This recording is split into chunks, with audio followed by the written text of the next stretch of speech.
Quand il fait moins 40 dehors et qu'on se déplace en motoneige à 50 km/h, le ressenti atteint moins 75, je ne sais pas combien. Il y a des ours polaires, toujours, il faut toujours se méfier des ours polaires. Donc oui, c'est l'aventure.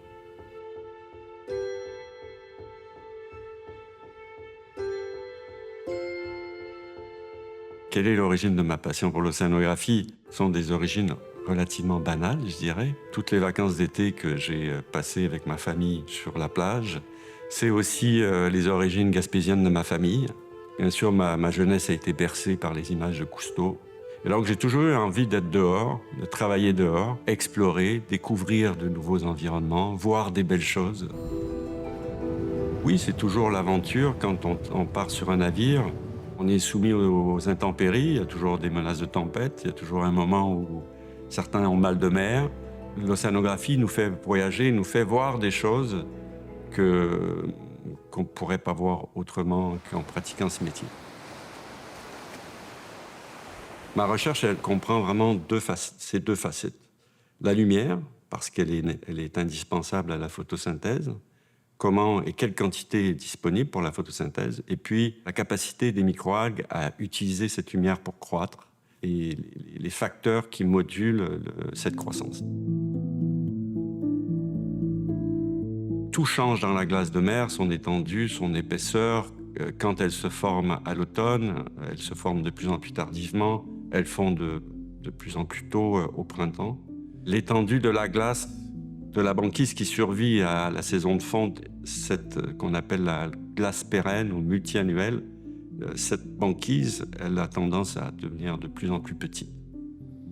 Donc c'est clairement en Arctique aujourd'hui, l'impact des changements climatiques sont les plus prononcés. Ma recherche, elle est vraiment motivée d'abord par la recherche de nouvelles connaissances, faire progresser nos connaissances, des connaissances qui sont fondamentales sur le fonctionnement de la vie sur notre planète, sur ses origines, sur l'adaptation des organismes vivants à leur environnement, mais aussi au changement.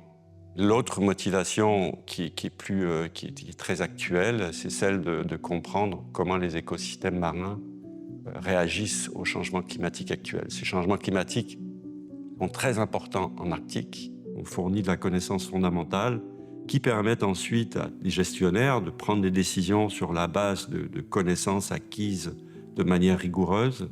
Donc c'est une longue chaîne de transmission du savoir qui va jusqu'aux décideurs.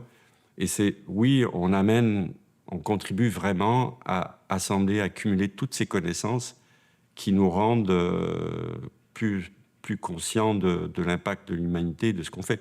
Je veux dire, si on n'avait jamais fait de recherche sur l'environnement, est-ce qu'aujourd'hui on serait conscient de ce qui se passe actuellement? Est-ce qu'on saurait que l'augmentation qu'on observe aujourd'hui, elle est sans précédent? Ces connaissances, elles servent aussi à ceux qui essayent d'imaginer des solutions. Où mes prochaines recherches vont-elles me mener? Je vais continuer d'abord à travailler dans l'Arctique canadien parce que c'est un immense terrain de jeu. Je vais aussi travailler depuis une nouvelle station de recherche qu'on construit avec des collègues inuits à Qikiqtarjuaq, un petit village en baie de Baffin. Cette station va devenir disponible à partir de cet automne. Ensuite, je me dirige aussi vers l'Arctique central. C'est l'endroit de l'océan le plus extrême et probablement c'est là où les changements sont vraiment les plus importants sur notre planète, c'est près du pôle Nord. Et finalement, mes travaux vont aussi m'amener, j'aimerais bien aller en Antarctique, c'est un endroit où je ne suis pas allé encore travailler. On ne se lasse pas de regarder la glace parce qu'elle est toujours différente. On peut bien filmer, il n'y a rien comme y être, pour, oui, entendre, sentir les vibrations. Je sais, moi, par expérience, je sors mon téléphone, je prends des photos, je regarde ma photo, je me dis non, c'est pas ça. Et à ce moment-là, je me dis, c'est ça, je l'ai vécu, c'est là. Et pour ceux qui veulent le voir, faut y aller. Ça se mérite.